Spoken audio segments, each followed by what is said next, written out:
지난 시간 바울은 스스로 좋은 것이라고 생각했던 모든 일들이 예수님을 만나고 나니 해로운 것으로 여겨졌다고 이야기했습니다.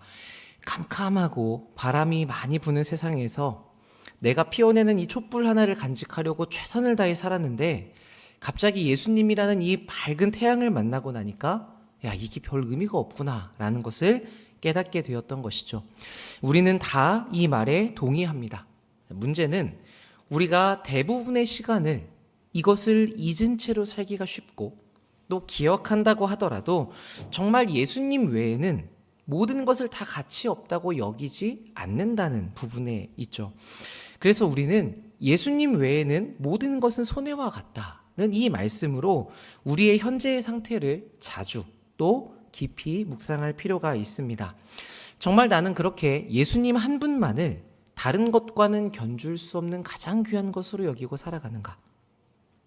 이것을 우리가 깊이 묵상하고 또 고민할 때에 결국 우리는 바울과 같은 결론에 도달하게 되겠죠. 정말로 나에게 예수님만이 가장 중요한 분이시기 때문에 나도 바울과 같이 내 인생을 바쳐서 오직 그리스도만을 얻고 그 안에서 발견되기를 원한다. 우리의 바람이 진정으로 이 한 가지만이 되어야 우리는 내가 욕심내며 추구했던 것들을 배설물과 같이 여길 수 있게 될 것입니다. 자, 그리고 이런 우리의 마음의 준비가 되어야 비로소 그 뒤에 이어지는 오늘 본문의 말씀으로 들어갈 수 있게 됩니다. 왜냐하면 오늘 우리가 읽은 말씀은 바울이 그리스도를 얻고 그 안에서 발견되겠다는 그 목표를 위해서 구체적으로 어떤 노력을 기울이고 있는지를 말해주는 대목이기 때문에 그렇습니다. 우리 10절 보겠습니다. 내가 그리스도와 그 부활의 권능과 그 고난의 참여함을 알고자 하여 그의 죽으심을 본받아 어떻게 해서든지 죽은 자 가운데서 부활에 이르려 하노니. 자, 우리는 예수님을 여러 가지로 부르며 지냅니다. 예수님이라고 부르기도 하시고 주님이라고 부르기도 하고 또 그리스도, 또 하나님의 아들, 어린 양, 보혜사, 대제사장, 여러 가지 표현들이 있죠. 자, 그런데 예수님은 한 분이신데 우리가 왜 이렇게 다양한 표현들을 사용해서 부르는 것입니까? 그러니까 누구든지 예수님이라고 하면 이해하기도 쉽고 소통하기도 편할 텐데 우리는 그때마다 다른 표현들을 사용합니다. 왜냐하면 이렇게 하는 것이 전달하고자 하는 그 의미를 가장 잘 드러낼 수 있기 때문에 일부러 적절한 표현을 골라서 사용하는 것이죠. 그렇기 때문에 우리가 성경을 볼 때에도 이런 내용을 좀 신경 쓰시면서 보시면 조금 더 도움이 됩니다. 바울이 예수님에 대해서 잘 사용하는 표현 중에 하나가 주 안에서라는 말이 있습니다. 여러분, 이 주라는 게 어떤 뜻인지 다 알고 계시죠? 주인, 주권자, 통치자라는 의미지 않습니까?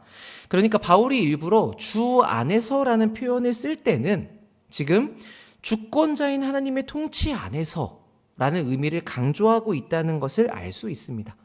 그러니까 이런 의미를 갖고 있다는 것을 더 신경 쓰면서 보시면 그 문맥의 내용을 훨씬 더 잘 이해할 수 있는 것이죠. 자, 그런데 오늘 바울은 그 흔히 쓰는 주 안에서라는 표현을 하지 않고 그리스도라는 말을 사용하고 있습니다. 그럼 여기서는 다른 의미를 더 강조하고 있다는 것을 알 수 있죠. 그리스도라는 말은 여러분이 아시는 것처럼 기름 부음 받은 자, 구원자라는 의미를 갖고 있습니다. 자, 그렇다면 이 구원자로서의 사명을 완성하기 위해서 대표적으로 하신 일이 무엇으로 요약될 수 있습니까? 예수님의 죽으심과 부활을 이야기할 수 있죠. 그래서 여러분들이 바울의 편지를 보시면서 그리스도라는 말이 드러날 때에는 이 예수님의 죽음과 부활의 사건, 그것으로 우리가 구원을 얻었다, 주님과 연합되었다라는 부분을 강조하고 있다고 생각하며 보시면 좋습니다. 자, 그래서 오늘 본문에서도 이 내용을 고려하면서 10절을 보시면 이 10절의 말씀은 내가 그리스도를 알고 싶고 또 그 부활의 권능을 알고 싶고 또 고난의 참여함을 각각 알고 싶다라는 의미보다는 내가 그리스도를 알고 싶은데 이 그리스도가 부활의 권능과 고난에 참여한 분이시니까 나도 그것을 알고 싶다는 의미에 가깝습니다. 그러니까 고난과 부활을 통해서 결국 도달하고자 하는 건 무엇이냐면 그리스도를 아는 것이라는 말씀이죠. 그러니까 여전히 바울은 예수 그리스도 한 분에 도달하는 것을 목적하고 있다는 것을 우리가 알 수 있죠. 그래서 바울이 그리스도를 알기 위해서 일단은 그의 죽으심을 본받는다라고 표현한 것입니다. 여기서 우리가 한 가지를 배울 수 있습니다. 우리가 그리스도를 알기 위해서는 어떤 과정이 필요합니까? 예수님의 죽으심의 고난, 이것을 본받는 게 필요하다는 것이죠. 자, 그런데 여기에서 끝나지 않습니다. 그 고난을 통해서 궁극적으로 도달하고자 하는 목적이 어딘가 하면 그렇게 그리스도를 알아서 어떻게 해서든지 내가 부활을 경험하고자 하는 것에 있습니다. 자, 부활을 경험한다. 여러분들 이 부분을 들으시면 어떤 마음이 드십니까?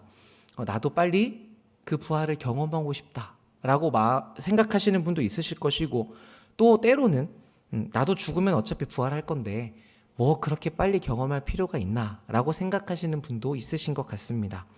자, 그런데 대부분은 우리는 이 부활을 경험하기를 원합니다. 왜냐하면 부활이라고 하는 것은 세상의 그 모든 어려움들을 다 넘어서서 하나님께서 결국은 자기의 뜻을 이루고 승리할 것이며 우리도 마침내 이기게 될 것이라는 그 소망을 주는 말이기 때문에 그렇죠.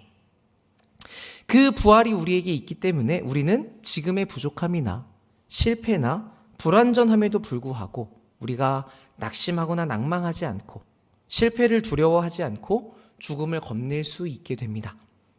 마지막 때에 하나님께서 우리에게 부활이라는 승리를 반드시 주실 것이기 때문에 그렇죠. 맞습니다. 이게 부활이 오늘을 사는 우리에게 주는 어떤 힘입니다. 그래서 우리는 예수님을 통해서 이 부활을 경험하고 싶고 빨리 이 승리에 도달하고자 합니다. 자, 그런데 바울은 오늘 본문에서만큼은 부활을 그렇게 풀어내지 않습니다. 오히려 고난에 참여해서 죽음을 거쳐 부활로 가겠다고 이야기하고 있죠. 바로 부활로 가자라고 하지 않고 거쳐야 될 과정이 있다, 순서가 있다는 것을 말해줍니다. 자, 그럼 왜 꼭 이런 고난을 거쳐야만 하는 것일까요? 우리는 예수님께서 우리를 위해 이미 이런 고난을 다 받으시고 승리를 이루어내셨다는 것을 알고 있지 않습니까? 그럼 우리는 그 예수님을 믿음으로써 바로 승리로 가면 되는 것이지 않습니까? 그런데 바울은 여기에서 고난을 거쳐가야 된다고 이야기를 하는 겁니다. 왜 꼭 이 과정이 필요한가? 이게 우리가 자주 고민하게 되는 부분이죠. 자, 그래서 우리가 여기서 조금 더 깊이 생각해 볼 필요가 있습니다. 부활은 하나님께서 우리에게 주시는 궁극적인 승리가 맞습니다. 그런데 우리는 그 부활을 이제 받을 것을 기뻐하잖아요. 그런데 그 부활을 받는 것보다 더 중요한 것이 있는데 그 부활이 주는 승리가 우리에게 전부가 아니라는 것입니다. 사실 부활을 이루신 예수님의 입장에서 생각해 보면 이 부활의 사건은 그렇게 대단한 일이 아닙니다. 그렇죠? 죽음을 이길 수 없는 우리 입장에서나 대단한 거지 모든 걸 할 수 있는 전능한 예수님의 입장에서는 그거는 그렇게 대단한 일이 아닌 것이죠. 쉬운 일인데, 그런데 예수님은 왜 굳이 인간이 되셔서 스스로 큰 핸디캡을 부여하시고 그것을 그렇게 어렵게 감수하시면서 이 문제를 힘들게 풀어가셨는가? 우리가 이 부분을 생각해 볼 필요가 있습니다. 자, 이 예수님의 성육신 삶의 과정을 우리가 예수님의 입장에서 표현한다면 한 단어로 뭐라고 이야기할 수 있습니까? 그게 바로 고난인 것이죠. 어렵지 않은 일을 어렵게 당하셔야 됐으니까요. 자, 그럼 예수님께서 왜 이 고난을 일부러 겪으셨는가? 여길 생각해 볼 필요가 있겠죠. 무엇 때문에 그렇게 하셨습니까? 예수님께서 무엇 때문에 사람으로 이 땅에 오셨고 모든 멸시와 모욕과 핍박을 당하면서 십자가의 죽임을 당하셔야 했습니까? 그것은 다 우리를 위해서였죠. 이 부분이 참 중요합니다. 그러니까 예수님은 부활하실 수 있는 분인데 혼자만 부활하기를 원하지 않으셨습니다. 그 부활의 승리를 우리에게 주고자 하셨던 것이죠. 그래서 자신은 이 고난을 받을 필요가 아무것도 없었지만 이렇게 해야지만이 죽을 수밖에 없는 우리를 구원할 수 있었기 때문에 예수님은 그 고난을 적극적으로 감당하신 것입니다. 이런 면에서 예수님의 고난은 매우 중요한 의미를 갖습니다. 우리가 예수님의 고난을 생각할 때 예수님께서 나 때문에 얼마나 아프셨을까? 나 때문에 얼마나 힘드셨을까라는 생각을 참 많이 하며 눈물 짓지만 그런 차원을 넘어서서 승리를 주고자 하는 대상인 우리를 끌어안으시는 이 고난이라는 죽음의 과정이 없었다면 그 부활이 아무리 대단한 것이라고 하더라도 그것은 목적을 잃어버린 부활이 되었을 것이기 때문입니다. 그래서 바울은 예수님의 이 중요한 고난이라는 부분을 빼먹지 않은 것이죠. 예수님이 걸어가셨던 길을 그대로 따라가서 자신도 죽음을 통해서 부활에 이르겠다고 이야기합니다. 내가 부활의 승리라는 그 좋은 결과만을 얻겠다는 게 아니라 죽음과 부활을 통해 결국 무엇을 얻겠다는 것입니까? 그리스도를 얻는데 목적을 두겠다는 것이죠. 자, 그런데 이런 일들은 우리가 들을 때 참 부담이 됩니다. 왜냐하면 우린 누구도 고난을 받고 싶지 않고 또 그 고난을 지는 게 얼마나 어려운 일인지를 여러분들이 이미 경험을 통해 알고 계시기 때문이죠. 그래서 바울의 이 12절 이하의 말씀이 이어집니다. 내가 이미 얻었다 함도 아니요 온전히 이루었다 함도 아니라 오직 내가 그리스도 예수께 잡힌 바 된 그것을 잡으려고 달려가노라. 형제들아, 나는 아직 내가 잡은 줄로 여기지 아니하고 오직 한 일, 즉 뒤에 있는 것은 잊어버리고 앞에 있는 것을 잡으려고 표대를 향하여 그리스도 예수 안에서 하나님이 위에서 부르신 부름의 상을 위하여 달려가노라. 아멘. 자, 바울은 자기를 부르신 그 사명을 위해서 달려간다고 표현하는데 여기서 이 달려간다는 말은 추적한다는 말입니다. 오직 목표 하나만을 딱 바라보고 그것을 잡기 위해 모든 것을 쏟아붓는 그림을 보여주고 있죠. 자, 그런데 여기서 바울이 아직 내가 다 이루었다고 생각하진 않는다고 말하고 있습니다. 이것은 바울이 아직 구원이 불확실해서 내가 이 구원을 완성하는 데까지 가야겠다라고 하는 의미가 아닙니다. 바울은 자신이 달려간 이유를 이렇게 말하죠. 내가 예수님께 붙잡힌 것, 그것을 붙잡기 위해 추적한다. 이 예수님께 붙잡혔다는 말은 다시 말하면 어떤 말입니까? 내가 구원받은 것, 내가 하나님의 백성, 가족이 되었다는 것, 그리고 그렇게 됨으로써 필연적으로 발생하게 되는 하나님의 사명을 부여받는 일을 말합니다. 종종 이 교회 안에서 말씀을 나눠보면 내가 하나님께 구원받았다는 확신을 정말 크게 가지고 계시는데 이것과 하나님이 나에게 어떤 사명을 주셨다는 일을 별개로 생각하는 분이 계시는 것 같습니다. 그래서 제가 교회 안에서 어떤 필요가 있어서 또 그분이 정말 달란트가 있고 잘하실 것 같아서 혹시 이런 부분을 좀 섬겨주실 수 있으십니까? 라고 부탁을 드렸을 때 아주 당당하게 아니요 라고 하시는 분이 있으신 것이죠. 저는 그거 하고 싶지 않습니다. 물론 자신의 사명이 다른 곳에 있어서 그 일을 잘 섬기느라 여유가 없으시다면 이렇게 거절하는 것은 지혜로운 일이고 잘하시는 것입니다.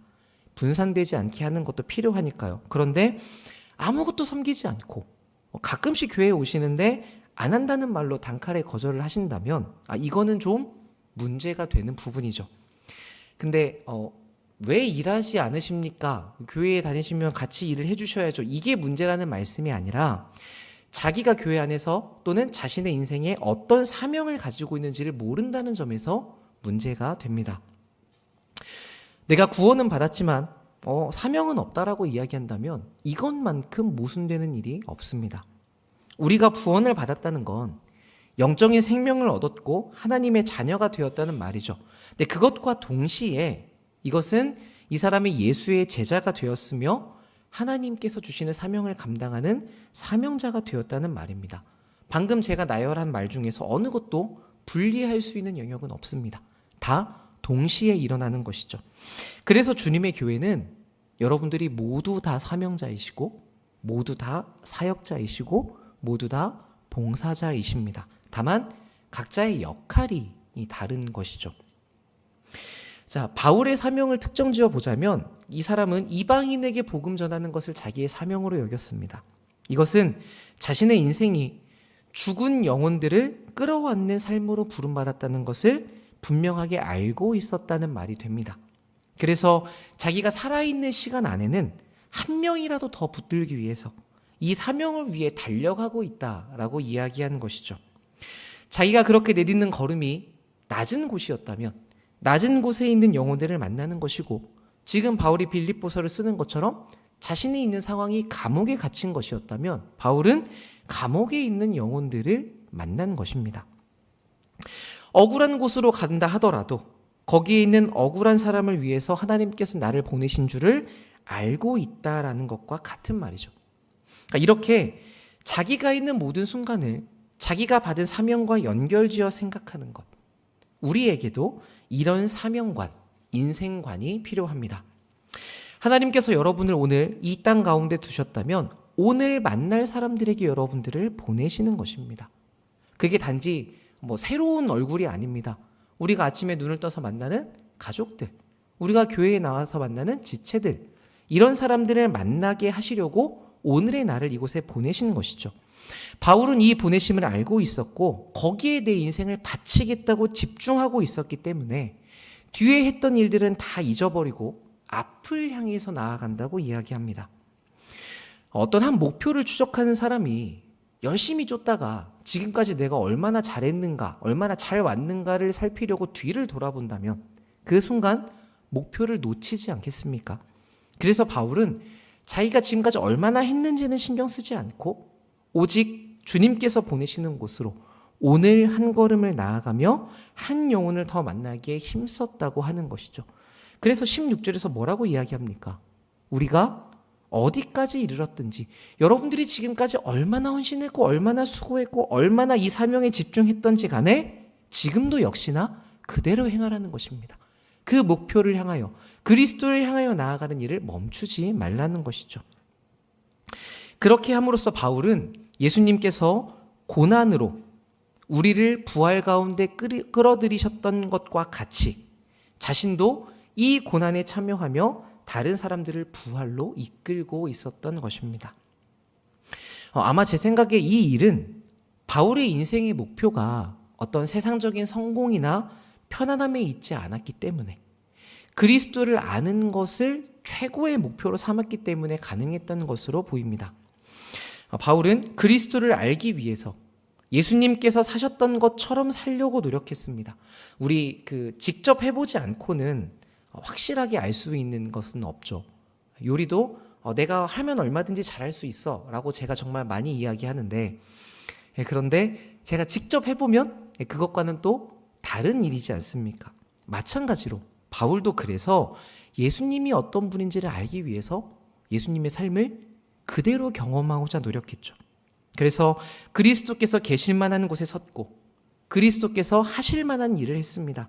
어쩌면 바울이 이 자리에 서는 일에 모든 것을 쏟았기 때문에 바울은 그 자리에 부어주시는 그리스도의 마음을 훨씬 더 많이 경험했던 것인지도 모르겠습니다. 우리는 이것을 한마디로 어떻게 표현하냐면 그리스도인의 성육신적인 삶이라고 말합니다. 여기서 이 성육신적이라는 뜻은 하나님이 사람이 되셨듯이 우리도 누군가에게 찾아가 그와 같이 그의 입장에 그 사람처럼 되어준다는 것입니다. 예수님은 항상 우리를 찾아오는 분이시죠. 하늘에 계시면서 야 너네 잘 좀 해서 여기까지 좀 올라와 봐, 이렇게 말씀하지 않으시고 우리가 있는 아프고 힘들고 죄악된 곳으로 거룩한 분이 들어오십니다. 그러니까 이 사랑에 붙들려서 나도 그리스도처럼 살겠다라고 다짐하는 사람의 인생은 역시나 예수님과 같은 성육신적인 삶이 되겠죠. 이것은 단지 어떤 어려움에 처해 있는 사람에게 그 옆에 같이 있어준다 정도를 말하지 않습니다. 그것을 넘어서서 정말 내가 그 사람과 같이 되어서 그 사람의 한계, 어려움을 공감하는 것이죠. 보통 우리는 누가 무언가를 잘 못하면 그게 잘 안 돼? 라고 이야기를 많이 합니다. 제가 예전에 주변 사람들에게 정말 많이 했던 얘기거든요. 시간 계획을 잘 세워서 살아봐라. 아침에 일찍 일어나봐. 그게 안 돼? 왜 안 되니? 그러면 되게 그게 어렵대요. 그게 어려운지 왜 이해를 못하죠, 잘하는 사람들은. 그래서 우리는 대부분 이렇게 하면 되지 않아? 이건 되게 쉬운 일이잖아 라고 여겨지는 부분에서 그게 안 되는 사람의 입장을 이해하기가 참 어렵습니다. 자, 그런데 여기서 이 성육신적이라는 말을 간단히 표현하자면 그 사람이 못한다고 하고 무엇이 어렵다고 했을 때 우리가 그 사람의 입장과 같이 되어서 그 사람의 못함 안으로 같이 들어가는 것입니다. 그 사람의 한계라고 이야기했을 때 그래 그럼 나도 같이 못하는 척 해야겠다가 아니라 그 사람이 한계에 지어진 상황 안으로 우리가 일단 같이 들어가 주는 것이죠. 그렇게 그 사람의 상황을 이해하고 그 사람이 현재 처해 있는 상황으로부터 그 사람과 같이 시작하는 겁니다. 신이신 예수님께서 우리라는 한계 안으로 들어와서 우리와 같이 이 일을 다 겪으신 것처럼 말입니다. 자, 그럼 우리는 어떻게 생각하냐면 저 사람의 한계 안으로 우리가 들어가면 그럼 둘 다 망하는 거 아닙니까? 이렇게 생각하죠. 왜냐하면 둘 다 못하게 될 것 같으니까요. 그런데 신기하게도 하나님께서 거기서부터 그 사람을 구원하는 능력을 베풀어 주십니다. 그러니까 이런 면에서 여러분들의 낮아지심은 그 낮아진 만큼 하나님이 베푸시는 놀라운 능력이 될 수 있는 것이죠. 이 상황을 반대로 생각해 보면 우리가 높이 있으면 우리는 낮은 곳에 있는 사람에게 좋은 영향을 줄 수 없다가 됩니다. 이게 어려운 일이죠. 이해가 안 되는데 어떻게 그 상황 안에 같이 처해 있습니까? 네, 그래서 여러분 이 일에는 오래 참음과 온유와 인내와 같은 그 사랑의 속성들이 참 많이 필요합니다. 그 사람을 사랑해서 우리가 거기에 처하게 되는 것이거든요. 그런데 이렇게 우리가 예수님과 같이 다른 사람에게 다가가서 함께 처하고 함께 친구가 되어줄 때 그게 우리에게는 참 큰 고난일 수 있지만 그 여러분들의 고난을 통해 이 사람이 부활에 참여하게 됩니다. 그리고 이 과정에서 우리가 예수님이 이러셨구나. 예수님이 이렇게 나에게 하셨구나. 그 그리스도를 더 깊이 이해하고 알아갈 수 있는 것이죠. 자, 이것을 위해서 예수님께서는 자기 가셨던 것처럼 부활의 승리를 주고자 하시는 자리에 우리를 보내시는 것일 수 있습니다. 그리고 이 내용을 가지고 우리가 내 삶을 해석해 본다면 여러분이 만약에 어떤 어려움에 처하게 된다는 것은 우리가 그 어려운 자리로 내려가는 성육신적인 삶이라고 이해할 수 있겠죠. 그렇게 되면 이 모든 과정은 우리가 그리스도의 고난에 참여하면서 예수님의 마음을 알아가고 이해해가는 매우 의미 있는 일이 될 수 있습니다. 우리가 세상을 살다 보면 고통스럽고 분노하고 막막하고 답답하고 이런 여러 가지 어려운 상황에 처하게 됩니다. 근데 여러분 이것은 나 혼자만 겪는 일이 아닙니다. 그런 동일한 상황에서 우리가 만나게 될 사람들이 있기 때문에 우리가 그 자리에 처하게 되는 것이죠. 그래서 우리 줄 중에는 나만 너무 억울하다는 사람도 없고 또 나만 다 성공했다라고 이야기할 수 있는 사람도 없습니다. 우리는 주님께서 다른 영혼들을 부르시는 도구로 보내지고 있다는 점에서 장소와 환경과 형편에 상관없이 다 동등한 일을 겪고 있는 것이죠. 이런 일들을 여러분이 경험하면서 우리는 점차 내가 나 한 사람의 어떤 정결과 완성을 위해 부르심 받은 게 아니구나라는 것을 깨닫게 됩니다. 처음에는 우리가 나 혼자 잘하는 것도 참 어려워해요.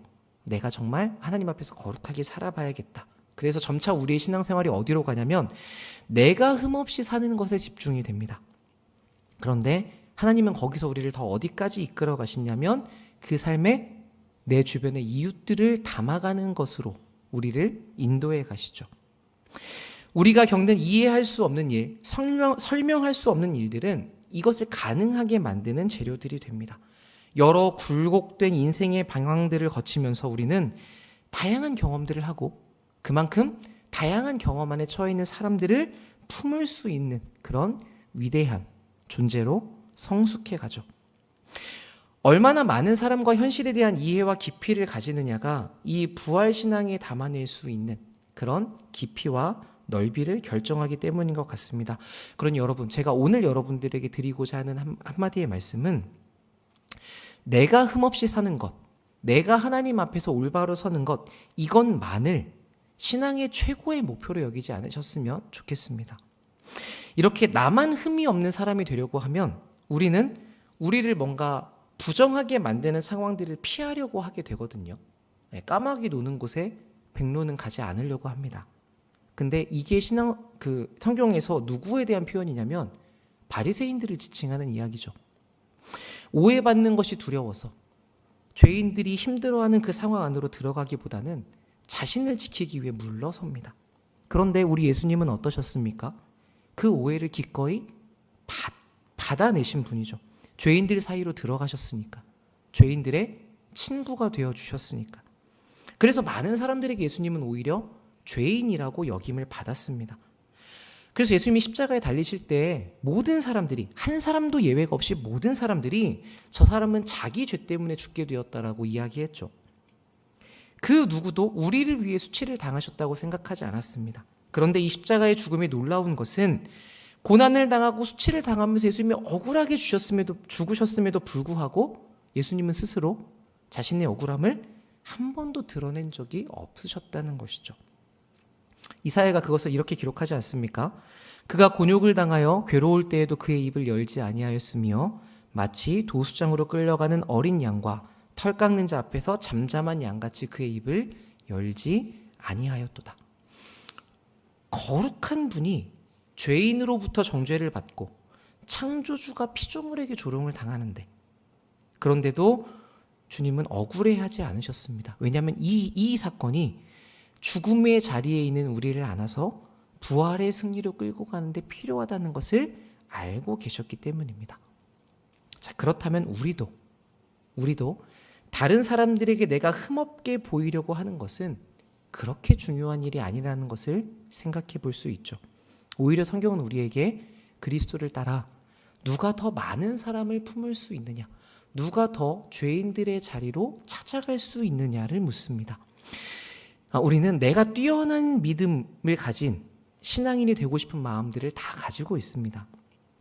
주변 사람들에게 그런 신앙인으로 인정받고자 하는 마음이 있죠. 그런데 정말 중요한 것은 나도 죄인이기 때문에 용서가 필요한 사람이라는 것을 먼저 알고 그 마음으로, 그 낮은 마음으로 얼마나 많은 사람들을 용서하며 품는가 하는 이 사랑에 있습니다. 우리는 우리의 인생이 누구에게로 보냄받는지를 잘 모르고 지나칠 때가 있습니다. 왜냐하면 매 순간 내가 하나님의 보냄을 받는 사람이라는 관점으로는 잘 생각해 본 적이 없기 때문입니다. 그런데 하나님은 여전히 우리를 부활이 필요한 자들에게로 보내고 계십니다. 이전에도 그러셨고 지금도 그러시고 앞으로도 그러시겠죠. 그러니까 우리는 유유상종이라는 말처럼 하나님께서 보내신 자리에서 거기 있는 사람들과 같은 취급을 받게 될 것입니다. 가난한 자에게 보냄받으면 우리도 가난해져서 가난한 자처럼 취급을 받게 될 것이고, 억울한 자에게 보내시면 우리도 억울한 자리에서 그 억울한 대접을 받게 되겠죠. 그래서 한편으로는 우리는 이런 대접을 기꺼이 받아낼 줄 알아야 합니다. 내가 그런 상황에 처하더라도 내가 이것을 하나님을 위해서 감당해내겠다는 각오가 우리 안에 필요한 것이죠. 그렇게 우리가 죽은 자들 가운데 있어서 죽은 자들과 같이 여겨지는 오해를 받는 상황에 있을 때 어떤 일이 벌어지기 때문입니까? 우리가 그 가운데서 그 사람들도 부활로 이끌고 우리 역시 부활에 이르게 될 것이기 때문입니다. 바울은 이것을 내가 고난을 받으며 어떻게 해서든지 간에 부활에 이르겠다라는 표현에 담아내고 있습니다. 말씀을 시작하면서 우리 인생의 목표는 그리스도 안에서 발견되는 것에 있는가, 이 부분을 생각해 보았습니다. 여러분, 여기에 대한 여러분의 솔직한 대답은 무엇입니까? 여러분이 그 안에서 가지고 계시는 여러분의 사명은 무엇입니까? 이것을 여러분들이 분명하게 하지 못하면, 그리고 이것을 계속해서 추적해가는 삶을 살지 못하면 우리는 세상에서 어려움을 피하거나 내 자존심을 채우는 것 외에는 다른 것에는 별로 관심을 두지 않게 됩니다. 그래서 우리의 기도도 자꾸 이런 쪽에 집중되게 되죠. 하나님, 제가 억울합니다. 내 억울함을 풀어주십시오. 하나님, 제가 지금 너무 불편합니다. 여기서 나를 건져 주십시오. 죽음을 피하고 부활을 취하려고 합니다. 그런데 그 단계까지 여러분들은 다 이미 와 계신 분이시기 때문에 성도로 부름받은 영광스러운 삶은 그 정도에서 머물러서는 안 된다는 것을 기억하시면 좋겠습니다. 우린 내 인생이 성육신적인 삶으로 부름받았다는 것을 알고 있는 사람들입니다. 나고자, 딴소리하는 사람, 억울해하는 사람들을 추월해서 나만 승리에 도달하는 것이 아니라 그 사람들도 이 부활의 승리에 데려가야 된다는 것을 알기 때문에 우리가 많이 왔더라도 다시 그 사람들이 있는 곳까지 찾아가서 그들과 같은 상황에 처해야 된다는 것을 알고 있는 사람들이죠. 죽음의 부활을 심는 귀한 일에 하나님께서 여러분을 보내고 계시다는 것을 알고 있기 때문에 우리는 내 인생을 원망하거나 무가치하게 여기지 않고 소중하게 여기는 사람들입니다. 이 땅을 살아가는 성도들의 영광이 저는 여기에 있다고 생각합니다. 그리스도와 같은 일을 행하는 것, 죽음의 자리로 찾아가서 거기에 부활의 승리를 만들어내는 것입니다. 이것은 세상에 그 어떤 날고기는 사람도 할 수 없는 일이죠. 그러니 여러분이 어떤 상황을 살아가고 계시던 간에 여러분들 중에 작은 인생, 무시당해도 마땅한 인생은 없다는 것을 기억하시면 좋겠습니다. 또 우리 중에는 십자가로 해결되지 않는 저주받은 인생도 아무도 없죠. 그러니까 우리는 무가치에서 저주와 어려움을 당하는 것이 아닙니다. 다만 먼저 예수를 믿은 사람으로서 그런 상황에 있는 사람들을 위해 어려운 사람들의 옆자리로 보냄을 받고 있는 것입니다. 그래서 이게 우리에게 고난이 주어지는 것이죠. 그러니까 여러분들은 지금 어려운 상황에 머무는 것만으로도 하나님께서 주신 사명을 이루어가고 있다는 것을 받아들이실 필요가 있는 것이죠. 그러니 여러분 각자의 자리에서 모두 다 힘을 내셨으면 좋겠습니다. 내 삶이 잘 풀리지 않다고 해서 작아질 것이 아닙니다. 그만큼 하나님은 우리를 낮은 곳으로 보내고 계신 것이죠. 거기에 있는 사람들을 위해서 반대로 내 삶이 잘 풀린다고 우리가 기고만장하고 높아질 것도 없습니다. 왜냐하면 거기에 있는 사람들을 위해서 우리를 그 자리로 보내고 계신 것이기 때문입니다.